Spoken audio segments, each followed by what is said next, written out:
पुण्डरीकाक्षानन्देश्वर सदाशिव समारम्भां नित्यानन्देश्वरि आदिशक्तिमध्यमाम् अस्मदाचार्यपर्यन्तां वन्दे गुरुपरम्पराम्.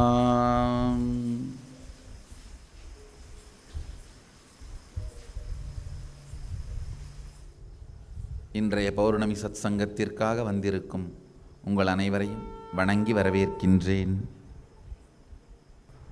வாழ்க்கையின் நோக்கமும் போக்கும் எதற்காக இந்த உடல் மனம் எனும் இயந்திரங்கள் நமக்கு வடிவமைக்கப்பட்டு அளிக்கப்பட்டிருக்கின்றதோ அதனுடைய ஏக்கமும் தேவையும் அதன் சாத்தியக்கூறுகளையும் ஆழ்ந்து கேளுங்கள். இந்த உடலும் மனமும்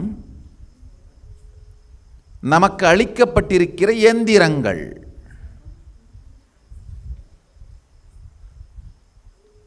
அதனுடைய ஏக்கங்கள் என்னென்ன, தேவைகள் என்னென்ன, சாத்தியக்கூறுகள் என்னென்ன?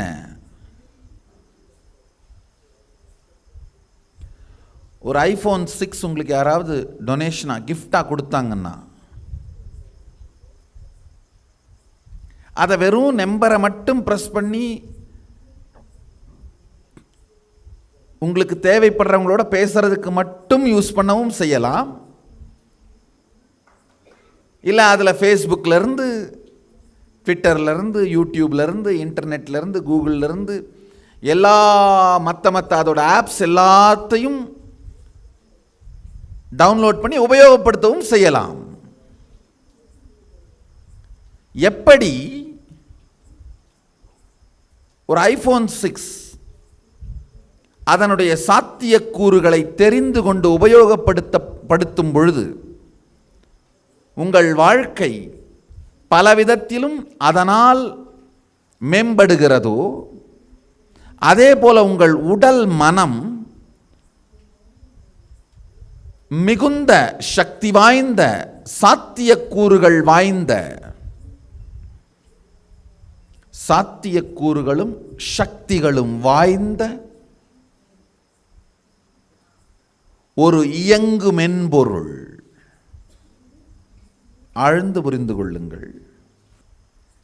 நீங்கள் இதுவரை புரிந்து கொண்டதை விட, எதிர்பார்த்ததை விட, கற்பனை செய்ததை விட, இயக்கி பார்த்ததை விட அதிக அளவு சாத்தியக்கூறுகளும் சக்திகளும் உடையது உங்கள் உடலும் மனமும்.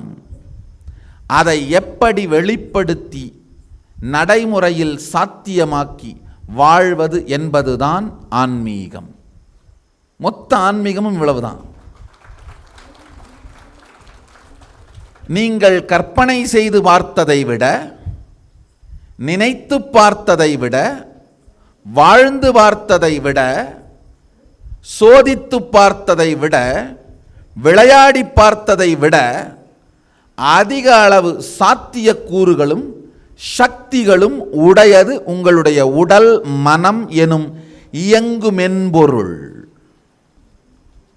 அந்த உடலையும் மனத்தையும் பல்வேறு சாத்தியக்கூறுகளையும் சக்திகளையும் உள்ளடக்கி வைத்துத்தான் இறைவன் நமக்கு நன்கொடையாய் அளித்திருக்கின்றான். அந்த சாத்தியக்கூறுகளையும் சக்திகளையும் வெளிப்படுத்தி அதை வாழ்க்கையின் சாத்தியமாக்கி, அதை தினசரி வாழ்க்கையின் பாகமாக்கி வாழ்வது, அதுதான் ஆன்மீகம். இன்றைக்கு உங்களுக்கு அளிக்கப்பட்டிருக்கின்ற 2 விஷயங்கள், ஒன்று பூரணத்துவ தியானம், இன்னொன்று இப்போ அளிக்கப்பட போகின்ற சமய தீட்சை, கல்பதரு தரிசனம். இதன் மூலமாக உங்களுக்குள் இருக்கின்ற பல்வேறு சக்திகளையும் சாத்தியக்கூறுகளையும் மலர வைக்கப் போகின்றோம். நல்லா ஆழ்ந்து தெரிஞ்சுக்கோங்க. பூனை கண்ணை மூடினால் பூலோகம் இருண்டு விடாது. 4 பேர் ஒன்றாய் சேர்ந்து சத்தம் போட்டு சக்திகள் சாத்தியமில்லை என்று சொன்னால் அது சாத்தியமில்லாமல் போய்விடாது. எத்துணை சத்தம் போட்டு அவர்கள் கத்தினாலும் சத்தியங்கள் சத்தியங்களே, சாத்தியங்கள் சாத்தியங்களே. காலையில் இந்த சக்தி வெளிப்பாட்டை இந்த நிகழ்ச்சியின் போது பார்த்திருப்பீர்கள். 3வது கண் சக்தி வெளிப்பாடு, மற்ற சக்தியின் வெளிப்பாடு, இவையெல்லாம் சத்தியம். இதில் மேஜிக்கோ ஃப்ராடுலன்ஸோ எதுவும் கிடையாது. இவையெல்லாம் சத்தியம். அது ஒரு நற்செய்தி. அதைவிட பெரிய நற்செய்தி, இது உங்களுக்கும் சாத்தியம். அவர்களுக்கு மட்டுமல்ல, உங்களுக்கும் சாத்தியம். இது ஒரு பெரிய அறிவியல்ங்கய்யா. வாழ்க்கையை, மனித வாழ்க்கையை எப்படி ஒரு கம்பெனி புதுசாக ஒரு காரை ரிலீஸ் பண்ணால் அதை யூஸ் பண்ணுறதுக்கான ஓனர்ஸ் மேனுவல், உரிமையாளர் கையேடை ரிலீஸ் பண்ணுறாங்களோ, அதே மாதிரி இந்த பூமிக்கு மனிதனை அனுப்பி வைத்த சதாசிவன் நமக்கு கொடுத்த உரிமையாளர் கையேடு தான் இந்த ஆகமம். மனித வாழ்க்கையை நமக்கு அளித்து அதை மிகச்சிறந்த வழியில், மிக உயர்ந்த வழியில் எவ்வாறு வாழ்வதுன்னு பெருமான் நமக்கு அளித்த அறிவியல் தான் ஆகமம். இது ஒரு பெரிய அறிவியல். தெளிவும் தைரியமும் ஞானமும் வீரமும் தன்னுடைய வாழ்க்கையின் உச்சத்தை தொட வேண்டும் என்கின்ற தேடுதலும் உடையவர்களுக்கே இந்த அறிவியல் உபயோகமாகும்.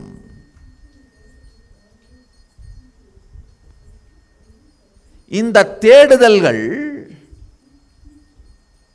நமக்குள் மலரும் பொழுதுதான் நம்ம வாழ்க்கையின் அடுத்த பரிமாணத்தை பார்க்க துவங்குகிறோம். ஐயா, விதை வெடிக்கும் பொழுது நிச்சயமாக கொஞ்சம் வலிக்கத்தான் செய்யும். ஆனால் விதை வெடித்தால்தான் விருட்சம் வெளியில் வரும். அதே மாதிரி எப்போ நாம் வாழ்ந்து கொண்டிருக்கிற வாழ்க்கையை தாண்டி தேடத் துவங்குகிறோமோ, அந்த தேடுதல் ஆரம்பிக்கும் பொழுது பல தேவையில்லாத பழையவை கழிதலும் புதிய தெளிவு மலர்தலும் துவங்கும். அப்போதான் வாழ்க்கையை துவங்குகிறீர்கள். வாழ்க்கை மலரத் துவங்கும். அதாவது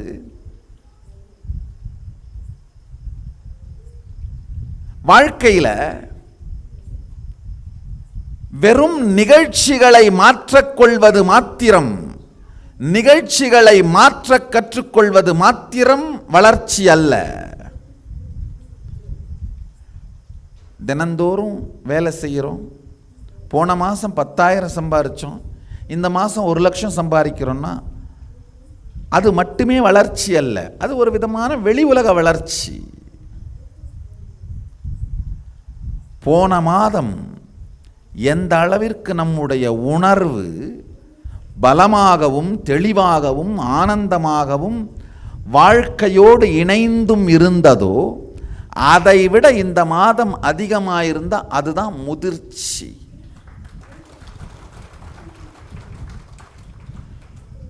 முதிர்ச்சி அடைய அடைய மேம்படும் சக்திகள் வெளிப்படும்.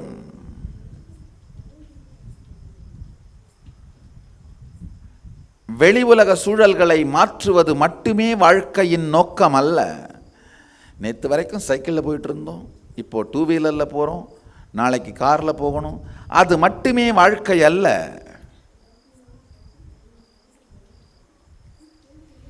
வாழ்க்கையை உள்ளிருந்து எதிர்கொள்கின்ற முதிர்ச்சி. எப்படி? எதனாலும் துக்கமும் துயரமும் தடையும் அஞ்ஞானமும் குழப்பமும் நமக்குள் வராது வாழ்க்கையை சரியான போக்கிலேயே பார்த்து கொண்டு செல்லுதல்.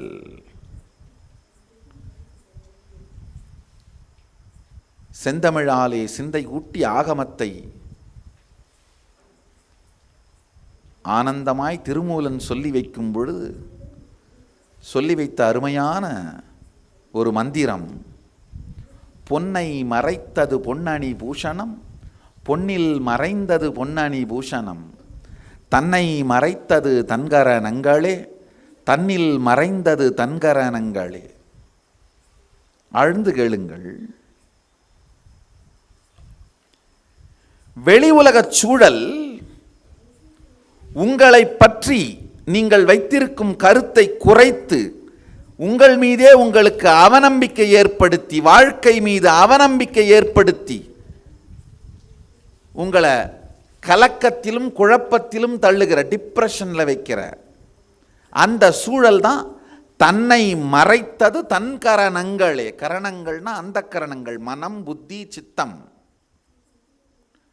நம்முடைய மனமே நம்மை புகைமூட்டத்தில் மயங்கியவனைப் போல மயக்கி வைப்பது, காரணம் இல்லாத உணர்ச்சி கொந்தளிப்புகள், உணர்வு சலனங்கள். இதன் மூலமாக தன்னையே தன் கரணங்கள் மறைக்கின்றது. கரணங்கள் அப்படின்னா அந்த கரணங்கள். அந்த கரணம்னா நம்முடைய மனம், சித்தம், புத்தி, அகங்காரம், இதையெல்லாம் தான் அந்த கரணங்கள்னு சொல்வோம். திருமூலப் பெருமான் ரொம்ப அழகாக சொல்கிறாரு. ஒரு நகையை பார்க்கும் பொழுது கலையை பார்த்து அந்த நகையின் வேலைப்பாட்டை ரசிப்பவன் அது அந்த வினாடி பொன் என்பதை மறந்து விடுகின்றான். பொன்னாய் அதை பார்த்து திருடினால் எவ்வளவு கிடைக்கும் என்று நினைப்பவன் அந்த வினாடி அதன் கலை அழகான நகையை மறந்து விடுகின்றான். பொன்னை மறைத்தது பொன்னணி பூஷணம், பொன்னில் மறைந்தது பொன்னணி பூஷணம். பொன்னாய் பார்த்தால் நகையாய் ஆபரணமாய் தெரியாது, ஆபரணமாய் பார்த்தால் பொன்னாய் தெரியாது. இந்த வினாடி பொன்னாய் தெரிந்தால் அடுத்த வினாடி தான் ஆபரணமாக தெரியும், அடுத்த வினாடி ஆபரணமாய் தெரிந்தால் அதற்கு அடுத்த வினாடி தான் பொன்னாய் தெரியும். பொன்னாய் தெரியும் அதே வினாடி ஆபரணமாய் தெரியாது, ஆபரணமாய் தெரியும் அதே வினாடி பொன்னாய் தெரியாது. எப்படி? பொன் மறைந்தால்தான் பொன்னணி பூஷணம் தெரியும், பூஷணம் மறைந்தால்தான் பொன் தெரியும். அதே போல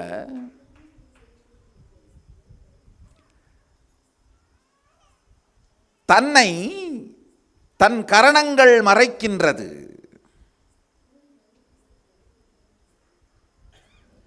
தன் கரணங்களை நாம் மறைத்தால் நாம் பிரகாசமாய் ஸ்வயம் பிரகாசமாயிருப்போம், கரணங்கள் மறைந்துவிடும். ரொம்ப அருமையான இன்னொரு பாடல், மரத்தை மறைத்தது மாமத யானை, மரத்தில் மறைந்தது மாமத யானை, பரத்தை மறைத்தது பார்முதல் பூதம், பரத்தில் மறைந்தது பார்முதல் பூதம். இரண்டுமே திருமூலரின் வாக்கியங்கள் தான், ரெண்டுமே ஒரே பொருள் உடையவை தான். மரத்தால் ஒரு யானை செய்து வைத்திருந்தால் மரம்னு நினைத்தால் யானை தெரியாது, யானை நினைத்தால் மரம் தெரியாது. அதே மாதிரி தான் இந்த உலகம், பரம்பொருள்தான் இந்த பார் முதலாகிய பூதங்கள், பஞ்சபூதங்கள். பஞ்சபூதங்களாய் பார்த்தால் பரம்பொருள் தெரியாது, பரம்பொருளாய் பார்த்தால் பஞ்சபூதங்கள் தெரியாது.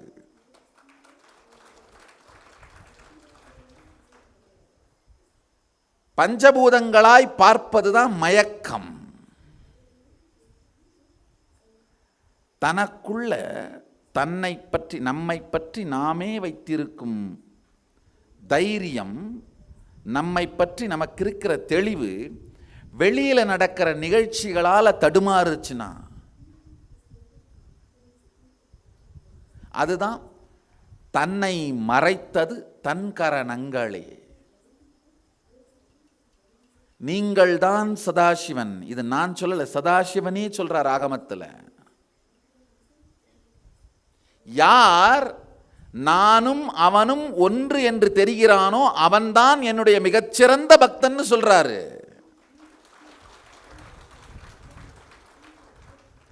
பிரச்சனையே என்னன்னா, என்ன சாமி சொல்றீங்க, என் பையன் கூட நான் சொல்கிறத கேட்க மாட்டேங்கிறேன், என்னைய போய் சதாசிவன்னு சொல்கிறீங்களே. என் பையனை விடுங்க, நானே சில நேரத்தில் நான் சொல்கிறத கேட்க மாட்டேங்கிறேன். நல்லா புரிஞ்சுக்குங்க, உங்களுடைய வெளியில் நடக்கின்ற செயல்களாலே, செயல்பாடுகளாலே, அதற்கு உங்களுடைய எதிர்வினைகள், இவைகளை சார்ந்து உங்களை நீங்கள் எடை போட்டால் அதுதான் தன்னை மறைத்தது தன்கரணங்கள்.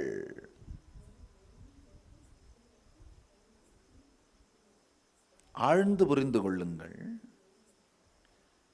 மேகம் சூழ்ந்ததனால் சூரியன் அழிந்து விட்டதென்று நினைப்பவன் முட்டாள். ஆம், சில நேரத்தில் உங்களுக்கு கன்ஃபியூஷன் இருக்கு, குழப்பங்கள் இருக்கு, டிப்ரெஷன் இருக்கு, உண்மைதான்.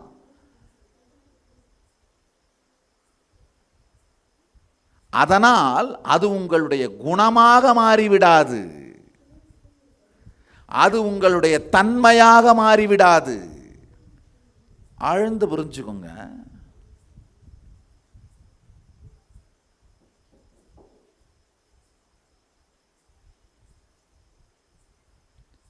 சில நேரத்தில் சூழல் காரணமாக உங்களுக்குள் நீங்களே உங்களை பற்றி வைத்திருக்கின்ற நம்பிக்கையை, கருத்தை இழப்பது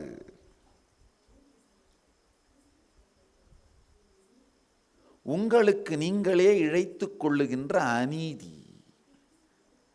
ஐயா, வேற யாரும் உங்களுக்கு அநீதி இழைக்கவில்லை, நாம் தான் நமக்கு செய்து கொள்ளுகின்றோம். தீதும் நன்றும் பிறர் தரவாரா, தீதும் நன்றும் பிறர் தரவாரா.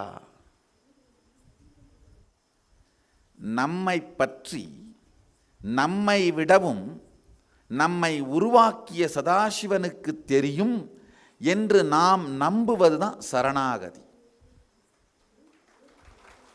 பல பேர் என்கிட்ட வந்து சொல்றது உண்டு, சாமி நான் இறைவன்ட்ட என்ன சரணாகதி பண்ணிட்டேன், அப்புறம் ஏன் சாமி எனக்கு இவ்வளோ துக்கம் வருது. இதா மாதிரி ஒரு ஃப்ராடு ஸ்டேட்மெண்ட்டை நான் பார்த்ததில்லை. சரணாகதினா என்னன்னு புரிஞ்சுக்கோங்க. பெருமானே, என்னை விடவும் என்னை பற்றி உங்களுக்கு நன்றாய் தெரியும், அதனால் என்னை நான் யார் என்று நினைக்கின்றேனோ அதைவிட நீங்கள் என்னை யார் என்று சொல்லுகிறீர்களோ அதைத்தான் நம்பப் போகிறேன் அப்படிங்கிற தெளிவுதான் இறைவனுக்கு சரணாகதி. பெருமான் தெளிவா சொல்றாரு, நீ நானே.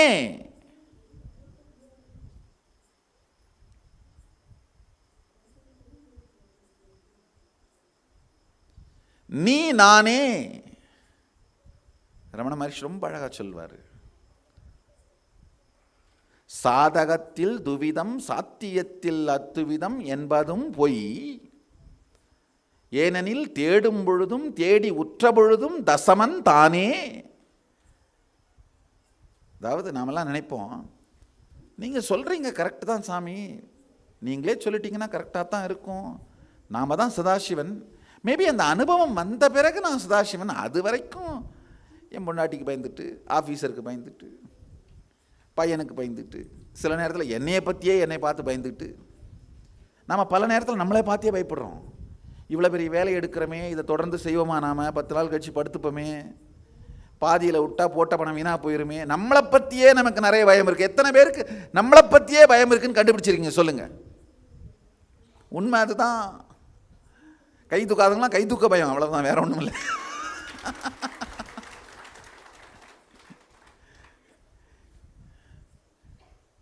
இப்போதைக்கு இதுதான் சாமி உண்மை. ஒருவேளை பெருமான் என்னைக்காவது ஞானம் கொடுத்துட்டாருன்னா அன்னைக்கு நானும் சதாசிவனும் ஒன்றுன்றது உண்மை. இது கூட பொய்ன்னு ரமண மகரிஷி சொல்றார், ரொம்ப தெளிவா சொல்றாரு. ஒரு கதை, அழகான கதை.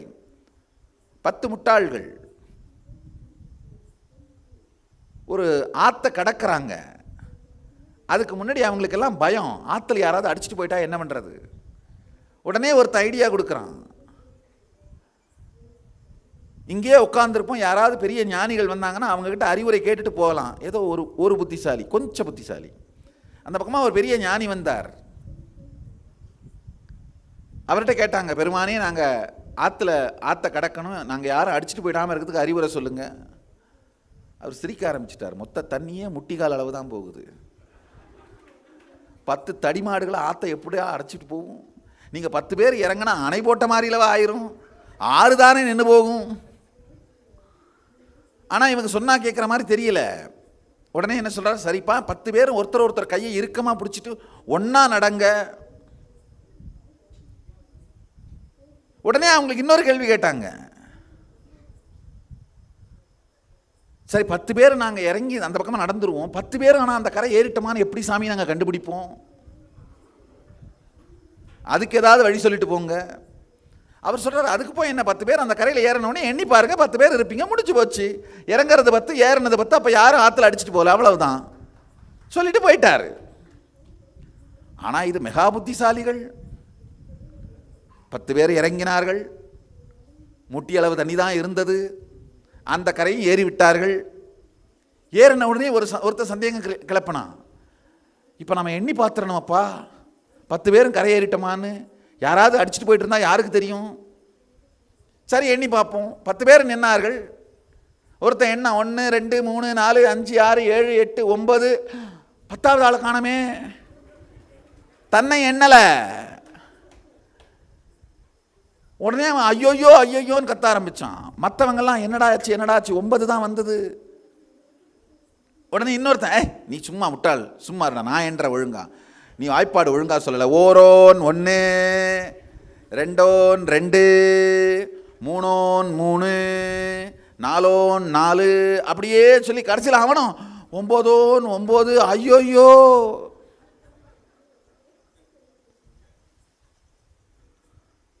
இவங்களுக்கெல்லாம் ஒரு சின்ன லீடர் ஒருத்தர் இருப்பான், எப்பயுமே இருப்பாங்க இல்லையா.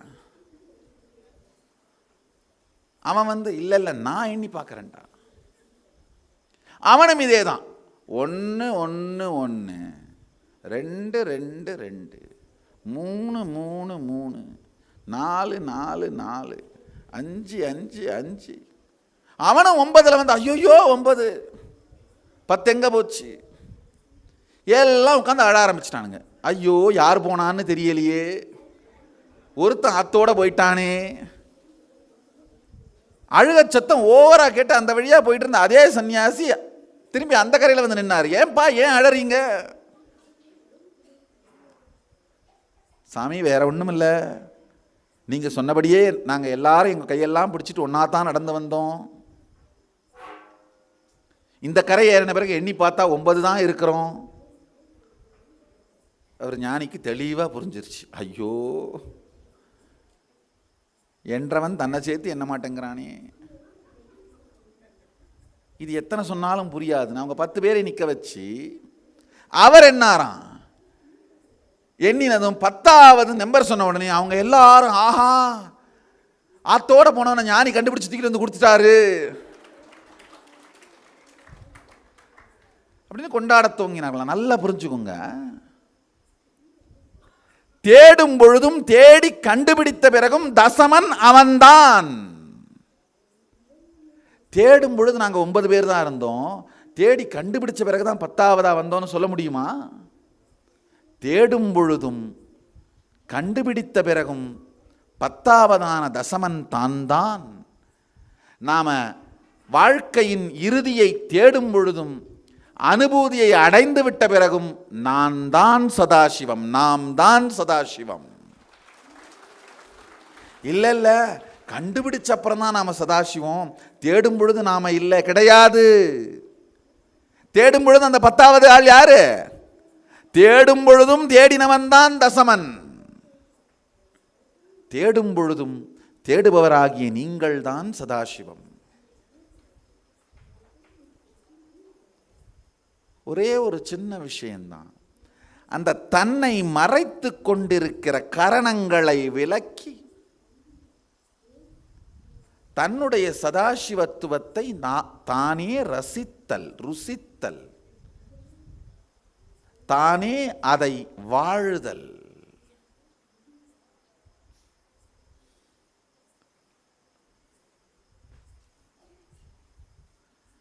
வாழ்க்கையோட மிகப்பெரிய பிரச்சனைங்கய்யா. யாரையாவது பார்த்து ஒரு 4 கெட்ட வார்த்தையால் திட்டினீங்கன்னா அவர் அதை எவ்வளோ பர்சனலாக எடுத்துட்டு கோவப்படுவார் பாருங்க. தருதரமே உருப்படுவியா? ஏதாவது ஒரு 4 கெட்ட வார்த்தை திட்டினீங்கன்னா, ஏய் என்ன பார்த்தா அப்படி சொன்ன, என்ன நாயின்னு சொல்லிட்டியா, கத்தி நிரூபிப்பார், கொலைச்சு நிரூபிப்பார். என்ன பார்த்தா குரங்குன்னு சொன்ன, குதிக்கிறதுலே நிரூபிப்பார். ஒரு கெட்ட வார்த்தையை சொன்ன உடனேயே அதை தன்னோடு ரொம்ப இணைத்து கொண்டு என்ன வேகமாக கொந்தளிக்கிறாரு. அதே நபரை பார்த்து நீதான்ப்பா சதாசிவம், ஏதாவது ரியாக்ஷன் இருக்கான்னு பாருங்க.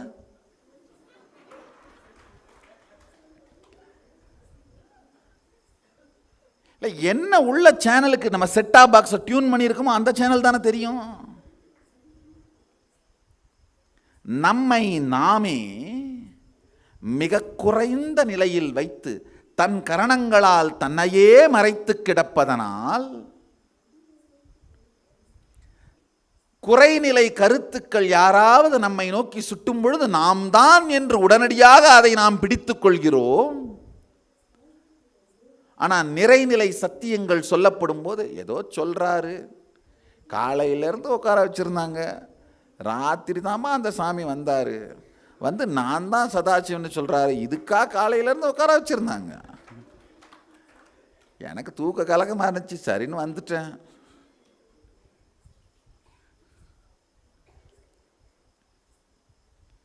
ஆழ்ந்து புரிந்து கொள்ளுங்கள்.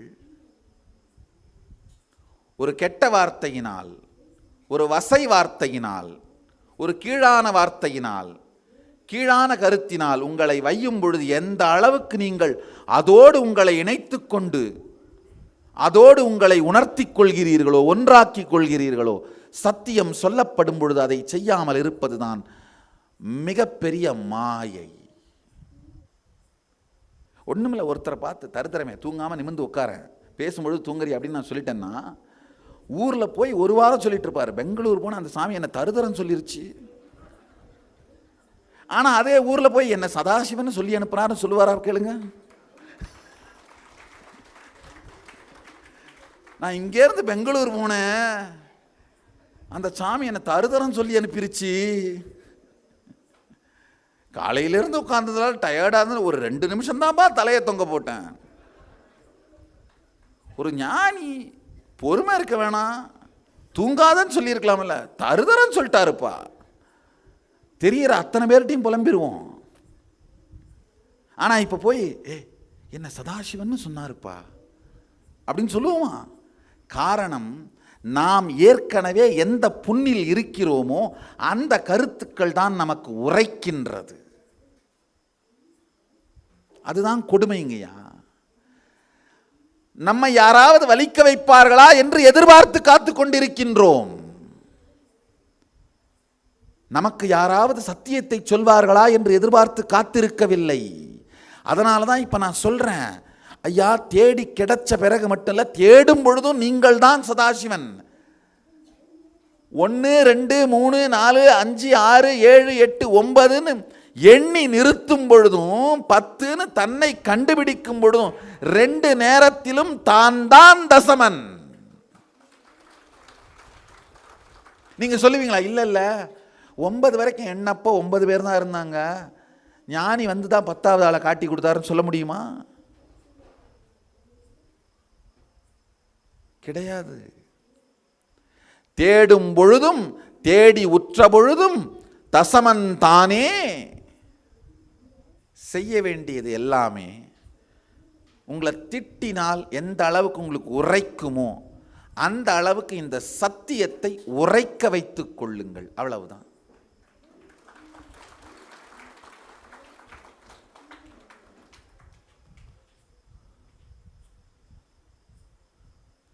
தரித்திரமே ஏன் தூங்குற, நிமிர்ந்து உட்கார மாட்டியா அப்படின்னு ஒரு வார்த்தை சொல்லிட்டா ஊருக்கு போய் அதை எத்தனை நாள் ஊரெல்லாம் பரப்பிட்டு இருப்போம், டமாரம் அடிச்சு.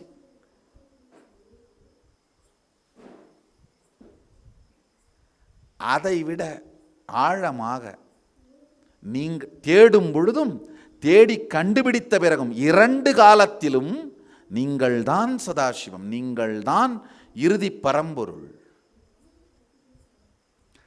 அதை தவிர உங்களை பற்றி நீங்க என்ன கருத்து வச்சிருந்தாலும் அது புகை மூட்டம். தன் கரணங்கள் தன்னை மறைக்கின்றன. அந்த புகை மூட்டத்தை கரைப்பதற்கான வழிதான் இன்னைக்கு நீங்க கத்துக்கிட்ட கம்ப்ளீஷன் தியானம். உங்களுக்கு அளிக்கப்பட்ட அந்த பூரணத்துவ தியானம் சதாசிவன் நேரடியாக ஆகமங்களிலே அன்னை ஆதிசக்தி பார்வதிக்கு அருளிய தியான முறைகளிலே ஒன்று.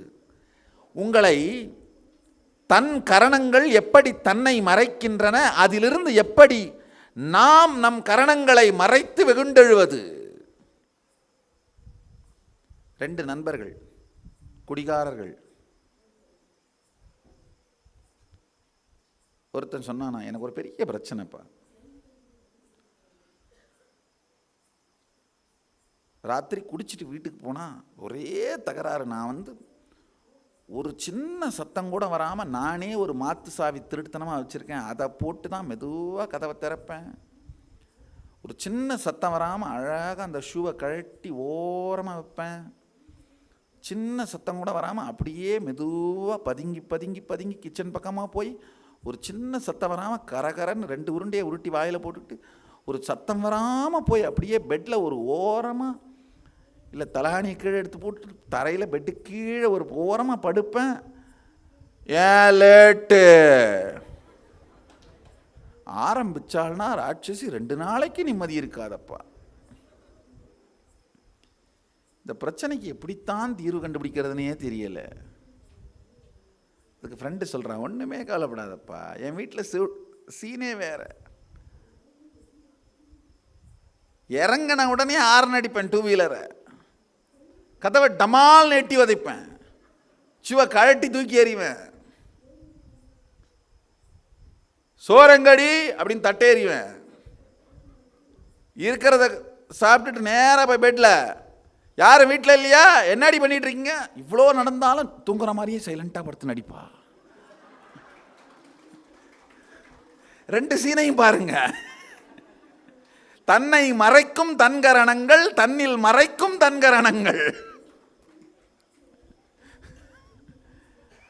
தான் வெகுண்டால் தன் கரணங்கள் மறைந்துவிடும், தான் ஒடுங்கினால் தன் கரணங்கள் மறைக்கும்.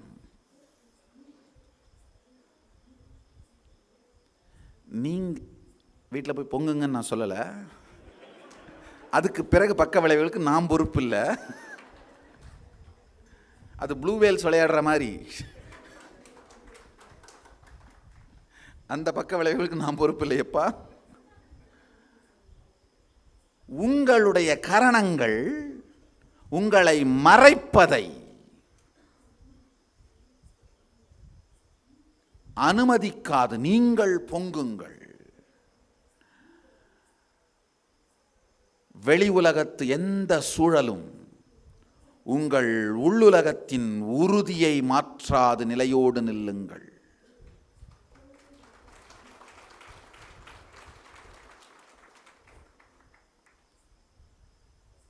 மனிதன் திரும்ப திரும்ப வெறும் வெளி உலகத்து சூழலை மாற்றி விடுவதாலே வாழ்க்கையை வென்றுவிட முடியும் நினைக்கிறான். முடியாது. வெறும் போராட்டங்களாலும் வெளி உலகத்தின் ஆர்ப்பாட்டங்களாலும் வாழ்க்கை முடிந்து விடுவதில்லை.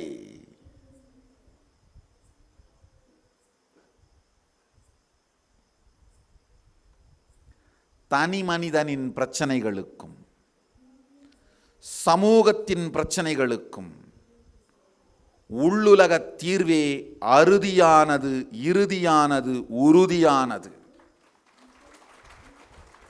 நிரந்தரமானது. உள்ளுலகின் ஒருமைத்தன்மை நல்லா புரிஞ்சுக்கோங்க. கடவுள் ஒருவன் அல்ல, ஒருமைத்தன்மை. அதுதான் நம்முடைய சனாதன இந்து தர்மத்தின் மிக முக்கியமான பங்களிப்பு. கடவுள்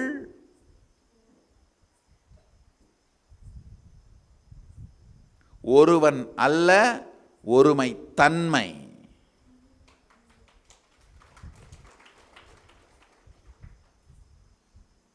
இந்த ஒருமைத்தன்மை தான் சதாசிவன்.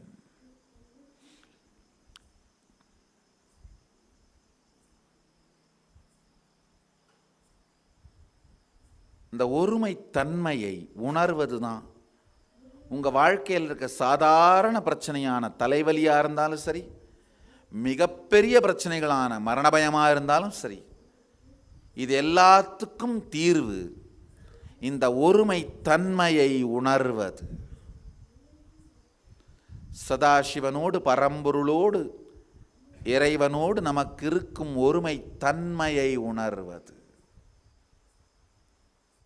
பிரபஞ்ச சக்தியோடு, பராசக்தியோடு நமக்கிருக்கும் ஒருமை தன்மையை உணர்வது.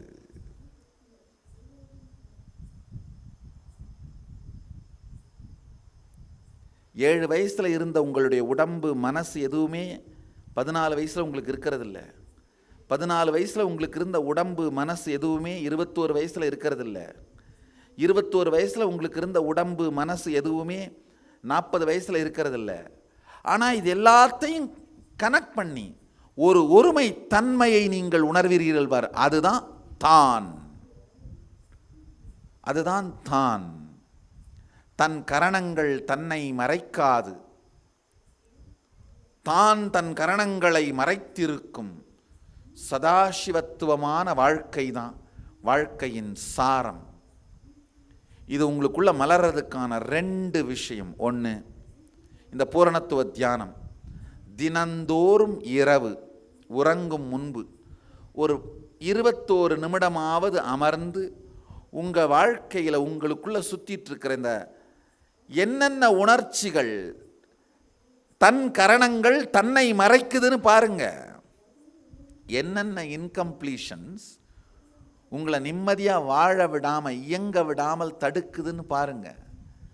அந்த இன்கம்ப்ளீஷன்ஸ் எல்லாத்தையும் ஆழ்ந்து வாழ்ந்து பார்த்து கம்ப்ளீட் பண்ணுறது, பூரணத்துவமாக்குங்கள். அந்த இன்கம்ப்ளீஷன்ஸுக்கு உங்கள் மேலே பவர் இல்லாமல் பார்த்துக்கோங்க. இன்கம்ப்ளீஷன் அதிகமாக அதிகமாக நரம்பு வெடிக்கும், நர்வஸ் பிரேக் டவுன் நடக்கிறது. இந்த நர்வஸ் பிரேக் டவுன் அலோவ் பண்ணாதீங்க. சில நேரத்தில் உங்களுக்கே தெரியும், கற்பனை காரணத்தாலேயே சோகத்தில் ஆழ்ந்துருவீங்க. எத்தனை பேர் அதை பார்த்துருக்கீங்க? சும்மா பிரச்சனை வரப்போகுதுன்ற கற்பனையிலே என்ன பண்ணிடுறது, சோகத்தில் போயிடுறது. இன்னொரு பிரச்சனைனா, இன்னைக்கு எல்லாமே நல்லா போயிட்டு இருந்தாலும் இன்னைக்கெல்லாம் நல்லா போயிட்டு இருக்கு, நாளைக்கு என்ன ஆகுன்னு தெரியலையே. நான் பார்த்துட்டேன் சாமி, இன்னைக்கெல்லாம் நல்லா போச்சுன்னா நாளைக்கு நாள் நாசமாக போச்சுன்னு எனக்கு தெரியும் சாமி. எத்தனை பேர் இந்த மாதிரி ஒரு நம்பிக்கை, ஆழமான நம்பிக்கை வச்சுருக்கீங்க? கை தூக்குங்க. இன்னைக்கெல்லாம் நல்லா போச்சுன்னா நாளைக்கு நாசமாக போச்சு. அது கிடையாது. அப்படி இருக்கணும்னு அவசியம் கிடையாது. அது மாதிரி இருந்தாகணும்ன்ற உங்களுடைய எண்ண ஓட்டம் தான் பிரச்சனை. மன ஓட்டம் தான் பிரச்சனை. ஆழ்ந்து தெரிந்து கொள்ளுங்கள்.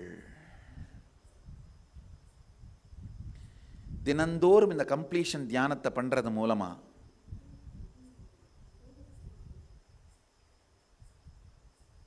உங்களுடைய கரணங்கள் உங்களை மறைக்காமல் பார்த்து கொள்ளுங்கள்.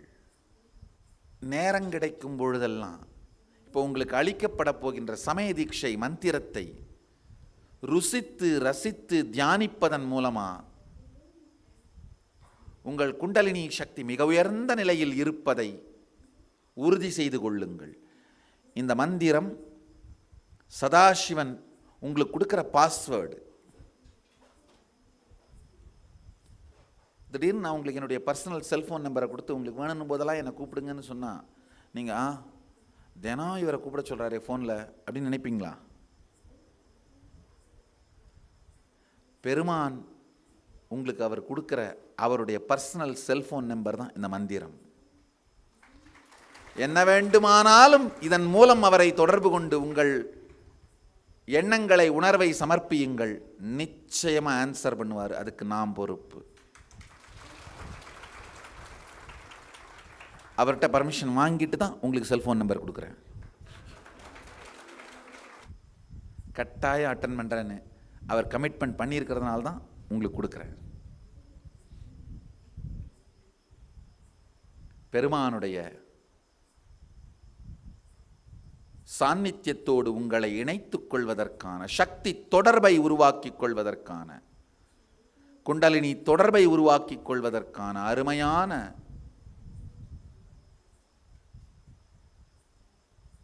நுட்பம் தான் இப்போ உங்களுக்கு அளிக்கப்பட போகிற சமய தீட்சை மந்திரம்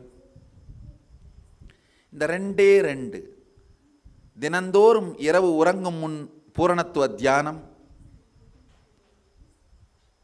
முடிந்த பொழுதெல்லாம், எப்பொழுதெல்லாம் முடியுமோ அப்பொழுதெல்லாம்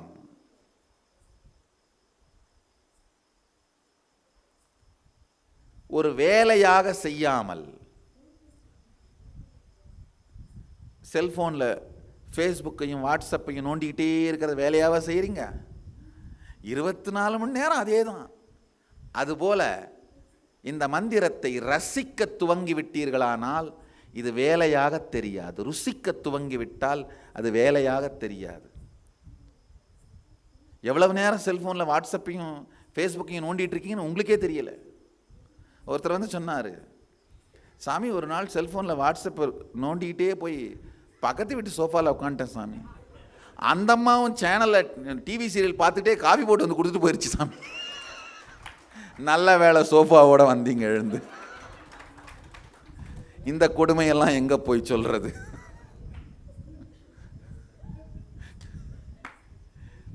நீங்கள் ரசிக்கின்ற ஒரு செயலுக்கு எவ்வளவு நேரம் செலவிடுகிறீர்கள் என்று நீங்கள் கணக்கு பார்ப்பதில்லை.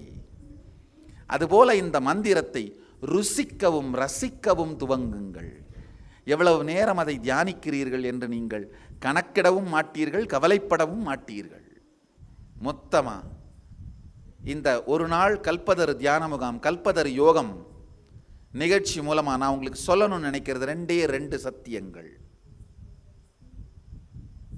தினந்தோறும் தவறாமல் இரவு உறங்கும் முன் 21 நிமிடம் இந்த பூரணத்துவ தியானத்தை செய்யுங்கள். நாள் முழுவதும் நேரம் கிடைக்கும் பொழுதெல்லாம் உங்களுக்கு இப்பொழுது அளிக்கப்பட போகின்ற சமய தீட்சை, சிவதீட்சை மந்திரத்தை ரசித்து ருசித்து கொண்டே இருங்கள். உங்களுடைய 3வது கண் மலரும், குண்டலினி சக்தி விழிப்படையும், வாழ்க்கை பெருநன்மை அடையும். உடல் நலம், மனநலம், உடல் வளம், பொருளாதார நலம், சதாசிவனின் சக்திகள் இது எல்லாம் உங்களுக்குள் மலரத் துவங்கும். இவை எல்லாவற்றிற்கும் நான் ஆத்ம பிரமாண சாட்சி. இதை என்னுடைய வாழ்க்கையில் பார்த்திருக்கிறேன். நீங்கள் எல்லோரும் நித்யானந்தத்தில் நிறைந்து, நித்யானந்தத்தில் மலர்ந்து, நித்யானந்தமாகிட ஆசீர்வதிக்கின்றேன். நன்றி. ஆனந்தமாக இருங்கள்.